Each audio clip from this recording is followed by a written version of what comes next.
Sebetulnya ya teman-teman bisa pelajari bagaimanapun caranya gitu. Tapi intinya sudah secara general sudah dikasih tahu bahwasanya dari dulu besar pasak daripada tiang itu merupakan hal yang tidak boleh dilakukan gitu ya.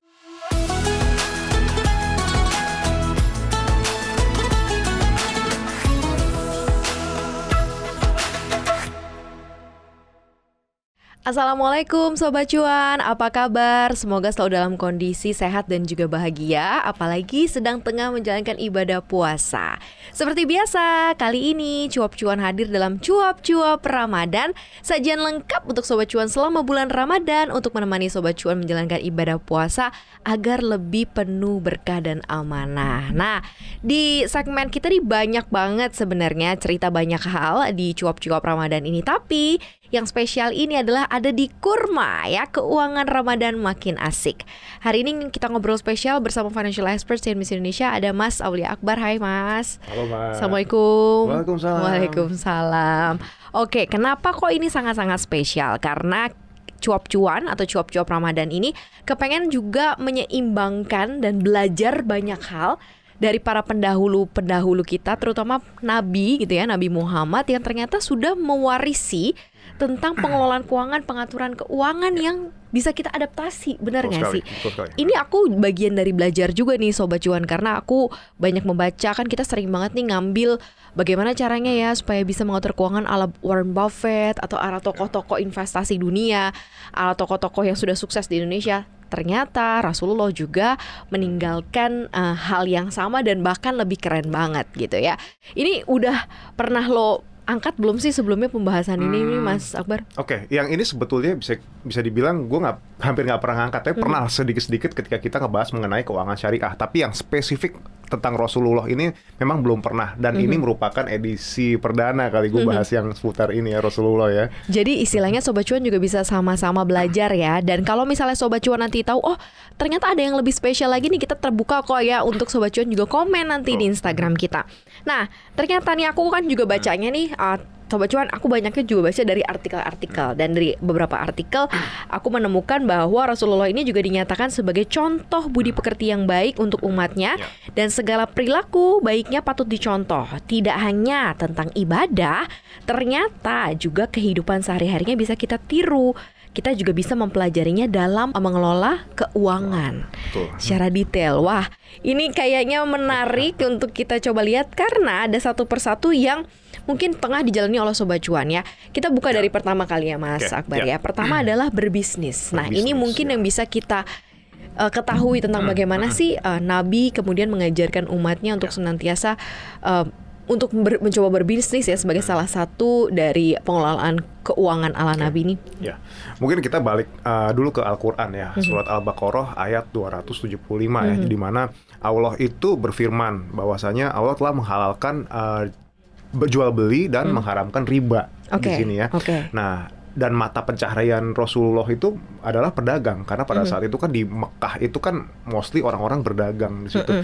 Dan sebetulnya banyak sekali gitu ya Mbak ya, insight-insight seputar bagaimana Rasulullah menjadi pedagang yang baik hingga akhirnya dia dipercaya banyak orang, dan pastinya di situ dia juga bisa mencari berkah. Ya, itulah yang sebetulnya bisa kita ambil pelajarannya di situ. Selain karena memang di Al-Quran dianggap halal gitu ya, diperbolehkan, tapi ternyata dari sistem pun juga banyak memberikan peluang ya kalau berbisnis ini ya, kayak peluang usaha, kemudian peluang lapangan pekerjaan. Itu kali yang mau diambil oleh Nabi ya. Iya, jadi sebetulnya gini, kalau di berbisnis secara Islam itu kita nggak hanya kejar cuan di dunia saja, tapi juga berkah di akhirat gitu ya. Nah, kita bisa belajar dari Rasulullah. Salah satu hadis ya yang waktu itu saya pernah baca dari Ibnu Majah ya, seorang muslim adalah saudara bagi muslim yang lain, dan tidak halal bagi seorang muslim untuk menjual barang yang ada cacatnya kepada temannya. Ya, jadi barangnya harus barang yang bagus, yang baik. Iya, barang yang bagus dan barang yang baik. Ibaratnya sekarang saya ngejual mobil ke Mama Maria nih, mobilnya bekas kerendam banjir, saya harus cerita di situ bahwa ini bekas kerendam banjir. Kalau saya bilang, oh mobilnya nggak apa-apa nih, bekas keluar dari asuransi mobil, Mama Maria nggak tahu, saya nipu berarti saudara. Itu nggak berkah. Nah itu yang memang dijauhi oleh Rasulullah pastinya ya. Di sini ya, itu sangat penting. Jadi kita untuk jujur gitu. Bahkan sempat ada cerita juga bagaimana Rasul itu ketika dia berdagang ya, dia bersaingnya itu di kualitas justru, dan dia pun jujur seputar kualitas barang yang dia jual. Misalnya di tempat saya barang-barang ini adalah kualitas nomor 2 dan nomor 3. Kalau kau mau barang yang lebih berkualitas, kau masuklah ke kedainya si Fulan itulah. Dia menjual barang yang sangat berkualitas, yang bahkan kualitas nomor 1 yang lebih baik daripada yang saya jual. Nah, di situ dia akhirnya mendapat keberkahan di situ ya. Jadi ya hal-hal seperti itu dia ngebantuin sesama kompetitornya juga di situ, bukan kompetisi ya, bukan bersaing ya. Dan balik lagi, kalau kita bicara mengenai kompetisi itu sendiri ya, ini sebetulnya konteksnya bukan kita lomba-lomba cari cuan, tapi kita kalaupun berlomba-lomba adalah berlomba-lomba dalam menjual dalam memproduksi barang yang berkualitas di sini ya. Jadi kalau kita price war gitu, itu juga merupakan hal yang kurang disukai oleh Rasulullah. Jadi sebetulnya ini sudah ada dari zaman dulu gitu ya, tapi kita baru tahu sekarang. Gitu. Jadi daripada price war, mungkin lebih baik ya rekomendasiin gitu ya produk yang dijual oleh mungkin bukan pesaingnya ya, tapi saudaranya bahasanya gitu, ya, karena sesama pedagang kan bersaudara. Dan ternyata aku baru mengutip tadi yang Mas Akbar bilang, ada konsep kolaborasi juga yang sudah diterapkan di zaman Nabi dulu ya. Jadi kalau sekarang teman-teman ingin memonetisasi kemampuan diri ya kolaborasi ya, bukan bersaing lagi ya. Posisinya seperti itu. Wah, ini memang sangat-sangat baik. Nah, aku pengen lebih tahu lagi deh detail gimana sih Rasulullah juga mengajarkan tentang membentuk atau membangun bisnis, misalnya seperti dari permodalan gitu. Apakah kita diperbolehkan untuk meminjam uang untuk modal usaha, ataukah lebih baik memang modal usaha itu disiapkan semampu dan sekuat kita sesuai dengan kapasitas dan porsinya? Gimana sih Mas Akbar? Jadi ada cerita ya, waktu dulu ya saya dengar dari guru agama saya ini, waktu dulu Rasulullah dan dia berdagang dari Mekah ke negeri Syam waktu itu ya. Nah, apa yang dilakukan Rasulullah adalah dia menjual barang dari negeri Syam ya, itu ke Mekah. Lalu ketika dia sudah dan itu karena dia Rasulullah itu jujur ya, seperti tadi yang saya ceritakan, barang dagangan itu laris akhirnya. Laris, dan akhirnya dia dapat keuntungan di situ, dan dia belanjakan barang yang di Mekah, dia pergi ke negeri Syam dan dia jual barang itu di negeri Syam, dan keuntungan dari penjualan itu dia belikan barang di negeri Syam, dia balik lagi ke Mekah.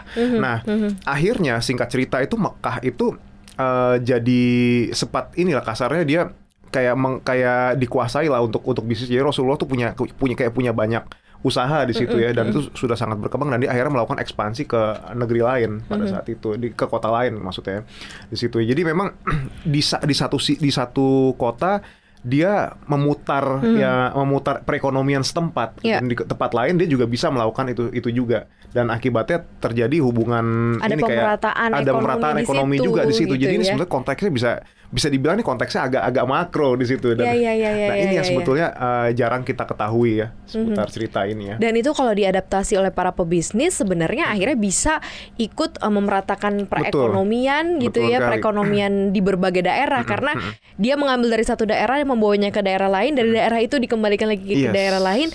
Jadi rantai pasoknya tuh udah jelas gitu ya. Coba ini bisa ditiru oleh para pebisnis atau mungkin sobat cuan yang memang kepikiran gitu untuk memulai bisnis.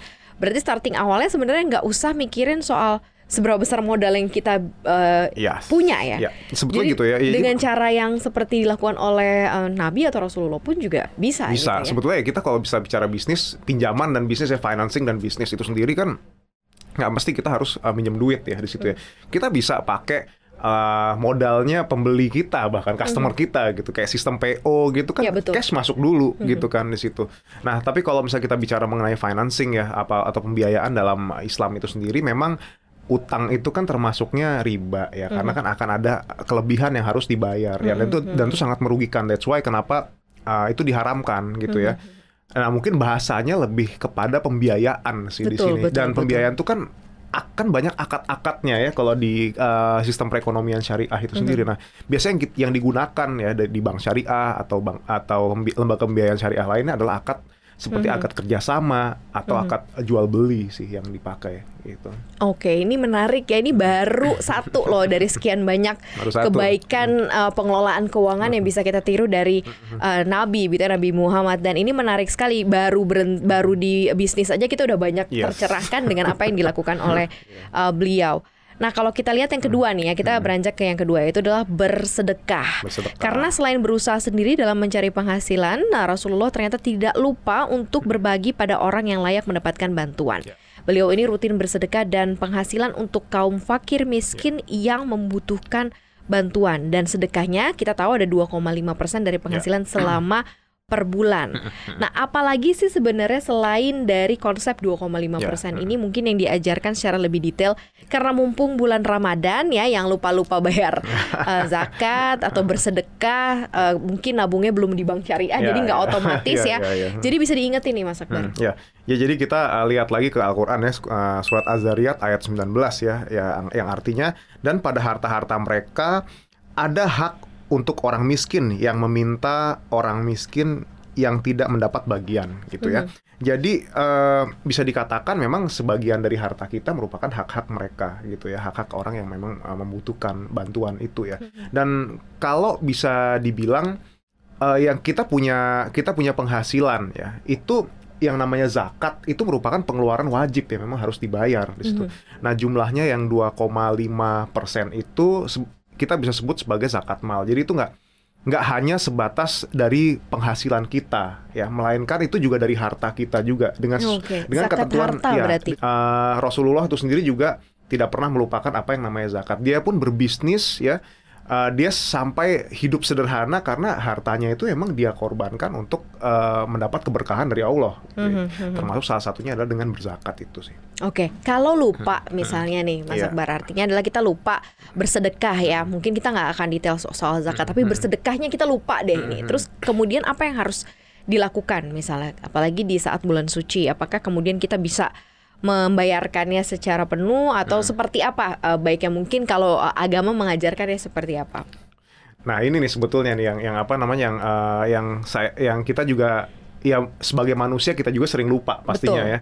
Mungkin ada yang lupa bayar atau dan ini pasti ya ada lah ya konsekuensi di mana kita jadi lupa gitu bayar zakat, dan kalau bisa memang jangan gitu ya. Ya teman-teman harap tinjau lagi lah untuk hukumnya seperti apa di sini, dan pastikan untuk tidak mengulangi lagi gitu di kesempatan selanjutnya di sini ya terkait zakat ini ya. Jangan, kalau bisa ya namanya hilaf mungkin wajar ya terjadi hilaf tuh sekali saja lah, jangan diulangi lagi gitu ya, dan pastinya akan ada konsekuensinya yang teman-teman bisa cari tahu itu sendiri di Al-Quran atau di mana lah ya di situ ya pastinya. Mungkin sama-sama kita belajar ya untuk mempertajam lagi, memperdalam kita terkait mengenai ilmu bersedekah ini ya. Betul. Dan nanti mungkin kalau misal Sobat Cuan pengen tahu atau kita pengen sharing, boleh kok gitu ya, tolong dibahas yang bagian apanya gitu ya. Nanti kita akan coba mencari literasinya gitu ya sesuai dengan kaidah-kaidah agama gitu ya, dari Al-Quran dan juga hadis-hadis. Oke, next yaitu adalah mencatat pengeluaran. Ini tuh kalau financial planning tuh kan sering banget yang ngomong ini hal yang penting ya. Ternyata ini juga sudah dilakukan oleh Rasulullah, di mana beliau mengajarkan pada kita untuk mencatat pengeluaran supaya kita tahu kemana aja pengeluaran yang kita gunakan. Karena setiap perbuatan kita termasuk dalam mengeluarkan penghasilan akan diminta katanya tanggung jawabnya nanti di akhirat. Apakah pengeluaran itu dilakukan untuk hal baik atau malah hal yang buruk gitu ya. Berarti sisi detailnya Rasulullah tuh luar biasa ya. Maksudnya dari dulu dia sudah mengecek gitu ya, kemana aja ya rezeki yang diberikan ya. Ini gimana sih cara kita mungkin mengaplikasikannya, karena ini sebenarnya gampang mencatat pengeluaran, tapi yakinlah ini susah. Tidak dijalankan gitu ya. Aku aja masih bolong-bolong kalau mencatat pengeluaran aku. Jadi kayak setiap bulan selalu ada bocor-bocor halus yang nggak ketahuan buat apaan aja gitu, Mas Akbar. Sebetulnya caranya kita bisa pakai simple, buku tulis juga bisa sebetulnya ya, kayak orang-orang Jepang gitu kan dia pakai buku tulis pakai gitu Kekeobi ya. Abis itu kalau kita juga bisa pakai pakai Google Sheet atau Microsoft Excel, dan ya teman-teman bisa lakukan sebebas mungkin lah. Aplikasi sekarang juga sudah banyak gitu ya. Nah, tapi balik lagi, ini merupakan rutinitas yang mungkin menguras tenaga juga dan menguras pikiran juga, dan kita sekarang sibuk untuk bekerja gitu. Betul. Bagaimana kalau teman-teman buka lebih dari satu rekening saja ya. Jadi misalnya rekening bank A ini buat bayar-bayar, buat bayar tagihan, bayar kartu kredit, bayar segala kebutuhan wajib atau pokok selama 1 bulan. Nah, rekening B ini digunakan untuk saving. Bisa jadi saving dana darurat. Jadi tidak ibaratnya kita bisa top up kapan saja dan bisa cairkan kapan saja kalau dibutuhkan ya. Jadi bukan asal mencairkan juga. Nah, sementara rekening C ini untuk menerima uang gajian ya. Banyak banget tuh jadi rekeningnya. Iya, sebetulnya kalau walaupun banyak sekarang sudah ada aplikasi mobile banking atau ada di bank digital yang udah ada dompet-dompetnya. Betul, mungkin ya. Sudah ada dompet-dompetnya. Jadi mau punya berapa rekening ya nggak apa-apa gitu. Asal kita komitmen juga untuk ngelapor pajak ya, karena kita kan itu sudah jadi konsekuensi kalau kita malas mencatat daripada kita nyatat, ya udah kita mau nggak mau kita bikin rekening yang terpisah. Jadi sistem amplop kasarnya seperti itu ya. Nah, itu bisa lah teman-teman coba aplikasikan untuk kalau misalnya mencatat pengeluaran itu baiknya seperti apa sih? Ini aku udah mencoba menerapkan ya, misalnya kayak setiap kali jajan, misalnya beli sesuatu pakai uang 50.000, dicatat misalnya beli cilok gitu ya, 10.000 misalnya, terus bayar parkir, ngasih tip parkir 2.000 gitu. Apakah konsep sedetail itu juga yang maksudnya yang harus kita disiplinkan ke diri kita ya? Karena walaupun ini sudah diajarkan, tapi apakah itu akan sangat berdampak ya kalau kita bisa mencatat sedetail itu, Mas Akbar? Berdampak sekali, karena dulu saya 3 tahun lah ya saya mencatat dengan cara detail sebelum akhirnya sekarang saya pakai sistem envelope itu lah, sistem rekening itu ya. Dulu bener-bener satu hari habis beli apa, harga berapapun, goceng pun dicatat pada saat. Jadi kita bener-bener tahu berapa sih selisih antara pemasukan dan pengeluaran kita ya, atau yang namanya arus kas bersih itu dalam waktu sebulan. Kita kadang-kadang asumsi ya, wah sebulan ini kita nggak banyak jajan kok, pasti kita bisa nabung segini lah. Buktinya dari mana kita bisa nabung? Jangan-jangan itu cuma ada di hayalan kita aja gitu, padahal aslinya kita sudah bocor halus di situ. Kita sudah ngambil tabungan untuk kita survive di bulan ini. Jadi caranya memang seperti itu. Kalau misal teman-teman bisa melakukan gini sih, kalau misalnya dalam satu hari dicatat di notepad atau di mana di HP-nya lah. Habis berapa baru nanti malam di-input ke Excel-nya atau gimana. Tapi ya kalau misalnya langkah itu mungkin cukup melelahkan, ya itu tadi solusinya ya, dengan membuat beberapa rekening yang berbeda-beda untuk kebutuhan yang berbeda-beda juga.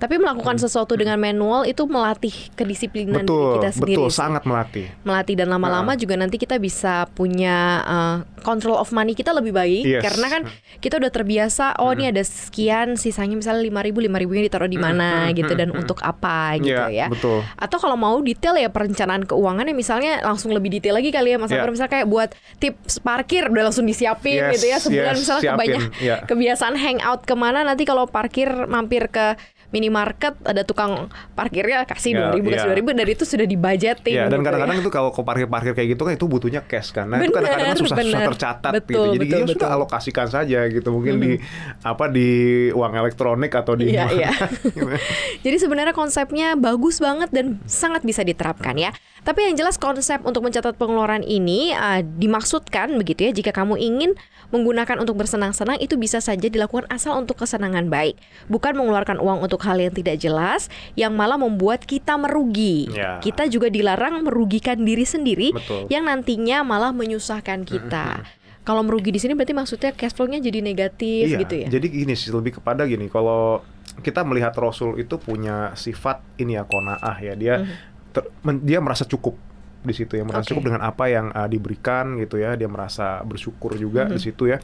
Dan segala apapun ya, baik itu makan, habis itu apa yang dia pakai ya, pakaian itu tidak berlebihan gitu ya. Kalau sekarang ambil contoh Mama Maria ya, kita makan gitu, kita makan berlebihan, kita sampai kenyang banget kayak gitu, itu ujung-ujungnya malah penyakit gitu. Karena yang barang yang kita masuk ke mulut kita gitu, ya itu ya bisa mengakibatkan hal-hal tertentu yang kita nggak ketahui. Nah, karena segala sesuatu yang berlebihan kan tidak baik. Nah, Rasulullah itu makan sampai karena dia butuh stamina untuk dia beraktivitas. Dia justru berhenti sebelum dia kenyang gitu. Nah, sementara kita all you can eat. Di situ kan kita makan apalagi sampai, kalau mau puasa, buka puasanya udah rencananya ini itu ya. Udah kenyang gitu, udah berapa kalori, belum lagi makan lagi. Ntar kalau udah all you can itu udah kenyang, masih makan es krim lagi kayak gitu kan. Jadi itu yang mungkin bisa menjadi pengingat kita gitu ya, terkait mengenai hal itu. Nah, next nih ada tidak mengumpulkan harta untuk hal yang tidak perlu. Jadi dari cara pengelolaan keuangan ala Rasulullah ini ternyata adalah mengajarkan pada umatnya untuk tidak mengumpulkan harta secara berlebihan, dan akhirnya malah tidak mau memberikan sebagian kelebihannya pada orang lain yang membutuhkan. Dan hal itu katanya bertentangan dengan aturan yang mengharuskan bersedekah saat kamu dicukupkan. Tapi kamu bisa saja mengumpulkan harta yang digunakan untuk masa depan nanti, yaitu pada masa tua. Dengan begitu, ketika masa tua kamu tiba, kamu tidak akan kesulitan memenuhi kebutuhan karena sudah tidak produktif lagi dalam bekerja. Berarti sebenarnya persiapan dana pensiun udah dari dulu dikasih tahu ya. Gimana nih Mas Akbar? Ya balik lagi ya, kita dengarkan juga, kita juga bisa mengambil dari hadis riwayat Abu Hori juga ya, simpanlah sebagian daripada harta kamu untuk kebaikan masa depan kamu karena itu jauh lebih baik bagimu gitu ya di situ. Jadi memang kalau kenapa tidak boleh berlebihan ya Mbak Maria ya, karena balik lagi ya, tadi sudah diceritakan itu malah bisa menimbulkan sikap di diri kita untuk tidak mau berbagi gitu. Dan patut diketahui juga teman-teman ya, sebanyak apapun harta yang kita kumpulkan ya, semakin banyak itu ya semakin banyak juga zakat yang harus kita bayar. Karena kan setiap aset itu ada zakat, harus dizakati kan. Di situ kan ada ketentuan zakat malnya juga ya. Nah di situ jadi secukupnya gitu ya, yang secukupnya yang kira-kira buat kita bisa survive di masa yang akan datang.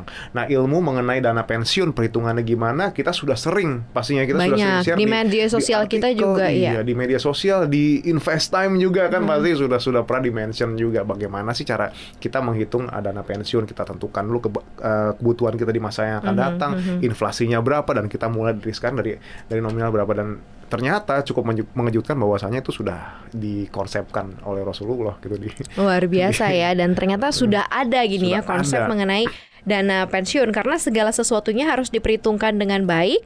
Dengan begitu kamu dan keluarga tidak akan pernah merasa kekurangan. Seperti itulah cara yang bisa kita ambil begitu ya, terkait mengenai mengumpulkan harta untuk sesuatu yang tidak perlu, tetapi untuk sesuatu yang memang direncanakan untuk masa depan ya. Goal based investing. Betul ya. Mengumpulkan harta yang tidak diperbolehkan adalah yang tidak jelas tujuannya atau malah untuk dipamerkan dan disombongkan pada orang lain ya. Ini adalah yang dilarang, dan harta yang dikumpulkan itu tidak akan meraih keberkahan. Betul. Sejuk sekali ya Sobat Cuan ya.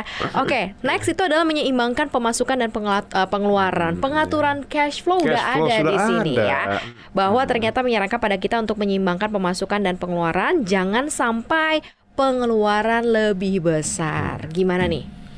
Gimana Mas Akbar? Caranya? Bukan caranya, tapi seperti apa kemudian pendekatan ini sebenarnya sudah diajarkan.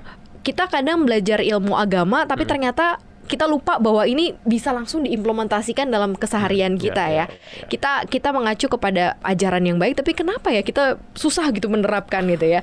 Rajin berdoa segala macam, tapi untuk penerapan implementasi kadang-kadang sulit gitu. Kadang hal-hal yang kayak gini kan dianggap remeh gitu ya. Kadang-kadang kita juga mempelajari agama kan kadang-kadang tidak sedetail yang gimana, bahkan sebetulnya itu juga ada gitu loh di dalam ajaran-ajaran Nabi kita gitu. Cuman kita sendiri kurang pay attention lah dengan yang satu itulah ya.